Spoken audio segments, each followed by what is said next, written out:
नमस्कार, सत श्री अकाल। आज मेरा नाम शोभित और ये वंदिता। आज हम इनसे कुछ बात करेंगे जर्मन एजुकेशन को लेके। तो कैसी हैं आप? बिल्कुल बढ़िया, थैंक यू। कहाँ हैं हम लोग? क्या कर रही हैं आप? बताएं कुछ अपने बारे में। तो अभी हम हैं जर्मनी के बाडन-वुर्टेनबर्ग स्टेट के एक सिटी मैनहेम में, हम्म, जो अपनी इस यूनिवर्सिटी, बहुत खूबसूरत यूनिवर्सिटी, यूनिवर्सिटी ऑफ मैनहेम के लिए फेमस है। ये यूनिवर्सिटी अपने इकोनॉमिक्स, डेटा साइंस यानी business informatics related courses and अपने मैनेजमेंट में फाइनेंस के लिए सबसे ज़्यादा पॉपुलर है।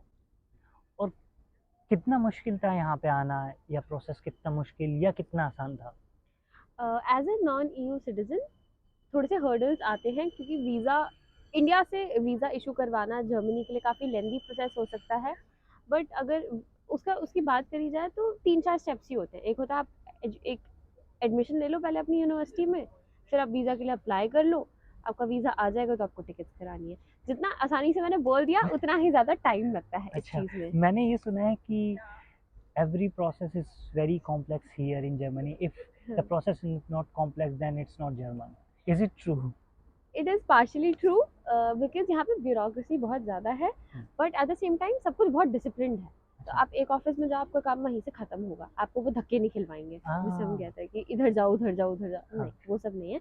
एक ऑफ़िस में एक काम डन एंड ख़त्म।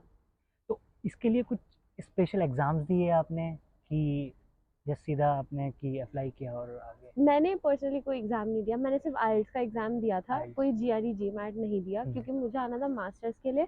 और मास्टर्स इन एनी फील्ड, चाहे इकोनॉमिक्स, डेटा साइंस या कोई भी, उसमें जीआरई, जीमैट की ज़रूरत नहीं पड़ती। वो पड़ती है मैनेजमेंट कोर्सेज़ में, चाहे आप मास्टर्स इन मैनेजमेंट के लिए आओ, चाहे आप एमबीए के लिए आओ। ये तो हो गई एकेडमिक्स की बात। चलिए अब पैसों की बात कर लेते हैं। तो कितने पैसे लगते हैं यहाँ आने के? नॉन ईयू सिटीजन्स के लिए थोड़े ज़्यादा लगते हैं, क्योंकि बाडन-वुर्टेनबर्ग स्टेट में एक फ़ी होती है 1500 यूरोज़ की। तो इस स्टेट में अगर आप किसी भी यूनिवर्सिटी में हो, हुँ, तो फ़ीस में वो एडिशनल होता है, प्लस एक सेमेस्टर फ़ी होती है जो कि 100-200 यूरो की होती है। तो ओवरऑल कुछ 1700-1800 यूरो पर सेमेस्टर लगता है। फॉर ईयू सिटीजन्स वो 1500 हटा दो, सिर्फ 100-200 यूरो लगता है एक सेमेस्टर में पढ़ाई ओह! करने के लिए। क्यों मैं ईयू सिटीज़न नहीं हूँ? अच्छा, तो क्या यहाँ पे भी आके ये अपॉर्चुनिटी है, या कितने फ़ीसदी ये चांस है कि पैसे कमा के या अपनी एजुकेशन कंटिन्यू रख सकते हैं? तो आई थिंक हर कोई ये करता ही है कि हुँ, आने के बाद 1 सेमेस्टर 2 सेमेस्टर में वो जॉब्स ले लेते हैं। हाँ, जर्मनी में ये ब्लॉक अकाउंट का सिस्टम होता है कि जो इंटरनेशनल स्टूडेंट्स होते हैं, उन्हें कुछ अमाउंट ब्लॉक करके इस कंट्री में आना होता है। तो होते हैं कुछ लोग जो जब तक वो ब्लॉक अकाउंट चल रहा है तब तक जॉब नहीं ढूँढते, फिर उसके बाद ढूँढते हैं। तो 1 साल तक विदाउट जॉब चल जाता है, सिर्फ पढ़ाई पे फ़ोकस करते हैं और थर्ड और ये सेमेस्टर से ब्लॉक जॉब अकाउंट में ढूँढते हैं। कितने पैसे? आज की डेट में उसका है 11,308 यूरोज़, जो आपको ब्लॉक 11,300। ब्लॉक करके आना होता है। दोनों किडनियाँ बेचनी पड़ जाएँगी। अच्छा, तो कितना मुश्किल था आपके लिए? आप काम कर रही हैं अभी। हाँ जी। तो कितना मुश्किल था आपके लिए यहाँ पे एक टेक्निकल जॉब लेना? क्योंकि आप, आई थिंक आप फ्रेशर हैं आपके हाँ पास जी। में। तो मेरी बैचलर्स लास्ट ईयर ही ख़त्म हुई और उसके बाद तुरंत मैंने यहाँ पे अप्लाई कर दिया था। अ, तो फ्रेशर्स के लिए जॉब ढूँढना थोड़ा-सा टफ़ होता है, but again consistency is the key. अगर आप कंसिस्टेंट रहो तो मिल जाती है। हुँ, मैंने फ़रवरी में अप्लाई करना शुरू किया था, हुँ, एंड क्योंकि मैं जनवरी में ही इधर आई थी, हुँ। एंड मई में मिल गई थी जॉब। मई में मिल गई, फ़रवरी टू मई। जी। एक्सपीरियंस पर्सन के लिए ये चीज़ें आसान होंगी, बिल्कुल, या? बहुत लेवल्स होते हैं। अगर किसी को जर्मन आती है, तो वो मतलब उसको एक एज है। अगर किसी के पास ऑलरेडी एक्सपीरियंस है, वो उसी फील्ड में आगे कंटिन्यू कर रहा है जिसमें वो पहले काम कर चुका है, तो वहाँ पे भी एक एज है। अच्छा, तो बहुत चीज़ें होती हैं। ये हो गई बात। चलिए वेदर के बारे में कुछ बात कर ली जाए। जी। कैसा है इस शहर का वेदर? मैनहेम का मुझे दिल्ली से बहुत कंपेरेबल लगता है। दिल्ली ज़्यादा से? फ़र्क नहीं है। मैं सर्दियों में आई थी, एक तो ये दिल्ली तो वाले लोग हर जगह दिल्ली ढूँढ रहे होते हैं। तो सही बात है, मोमोज़ हम हर जगह मिस करते हैं। मोमोज़ तो नहीं मिलते, जब अभी तक मोमोज़ नहीं मिल रहे हैं, तो छोले वो घर भटूरे से भी नहीं लेके मिल आना रहे, है। छोले भटूरे भी नहीं मिल अच्छा, रहे। छोले भटूरे भी नहीं मिलते। कैसे हैं इंडियन रेस्टोरेंट्स यहाँ पे?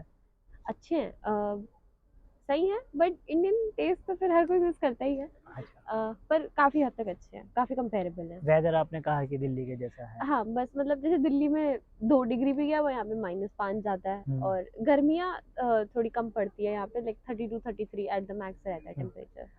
और कल्चर के बारे में बात करते हैं, तो कैसा क्या आपको लगा अलग है कि नहीं, ये तो बिल्कुल ऐसे ही है जैसे कि हमारे यहाँ था, कुछ अलग है? सिमिलैरिटीज है काफी, मतलब लोग अब माने में ना बहुत सारे इंडियंस दिख ही जाते हैं, तो बहुत मेजर कल्चर शॉक्स नहीं है। बट जैसे विंडो अलग तरीके से खुलती है यहाँ पे, सबसे पहली चीज। अच्छा। ठीक है, दूसरा एकेडमिक्स में होता है कि ऑब्वियसली आप इंडियन एजुकेशन सिस्टम से बाहर आ रहे हो, आप थ्योरेटिकल नॉलेज से बाहर आके एक बहुत ही प्रैक्टिकल वर्ल्ड में आ रहे हो, जहाँ पे सब कुछ आपको करके दिखाना है, मतलब प्रैक्टिकली आपको करना आना चाहिए, स्किल होनी चाहिए। तो वहाँ पे थोड़े से है अच्छा, डिफरेंसेस। ईमानदारी से बताएं कि जो क्वालिटी ऑफ एजुकेशन है यहाँ पे, ऐसा नहीं है, अभी बहुत सारे इंडिया में इंस्टीट्यूशंस हैं, बहुत अच्छे अच्छे हैं, बड़े बड़े इंस्टीट्यूशन की अगर मैं बात करूँ, IIT IIMs दे आर, तो कुछ है कि इक्वालिटी मिल जाएगी कि हाँ इसके जितना हमें मिल पा रही है इधर क्वालिटी? क्योंकि मुझे लगता है शायद सिम्बायोसिस में भी आपका हाँ कुछ एक्सपीरियंस है, ये पढ़ाई का एक्सपीरियंस है, तो है कुछ की, या फिर सिर्फ आके चिल्ली मारने आ रहे हैं लोग यहाँ पे? नहीं नहीं, चिल वाला तो कोई हिसाब नहीं है। प्रेशर होता है? प्रेशर होता है, डिपेंड करता है आप वो प्रेशर कब लेते हो। कुछ लोग होता है कि एग्जाम टाइम पे लेंगे, पहले एंजॉय करने अच्छा, के जैसे लिए। अपने यहाँ होता है वही? तो वही तो, क्या उससे आप पास हो सकते हो यहाँ पे, वो सवाल है। क्या तो हो सकते हैं? कुछ लोग हो भी जाते हैं अच्छा। कुछ लोग हो भी जाते हैं। तो बात वही आ जाती है कि जिसको अपना काम पता है, जिसको प्रैक्टिकल नॉलेज है। अगर मैं एक कोर्स की बात करूँ, पाइथन की, ठीक है, वो एक कोडिंग का एग्जाम है, उसका मतलब वो थ्योरेटिकल नहीं है एग्जाम, ठीक है। तो अगर आपको आती है कोडिंग, आप मत पढ़ो पूरे साल, आप सीधा जाके पेपर में लिखाओ, 2 घंटे में कराओ, दिखा दो अपना स्किल। अच्छा, इसके अलावा ट्रांसपोर्ट के बारे में बात करते हैं, कैसी है ट्रांसपोर्टेशन सिस्टम इधर? ट्रांसपोर्टेशन यहाँ की बहुत अच्छी है, क्योंकि यहाँ पे ट्रैम्स और बसेज है जो वेल कनेक्टेड है पूरे सिटी से। आप एक लोकेशन से दूसरी लोकेशन पहुँच सकते हो। यहाँ पे एक सेमेस्टर टिकट का सिस्टम है, जो कि स्टूडेंट्स के लिए पहले सेमेस्टर में फ्री होती है। तो मतलब 6 महीने आप फ्री में पूरे स्टेट में, पूरे बार्डन वुटनबर्ग स्टेट में आप मूव कर सकते हो।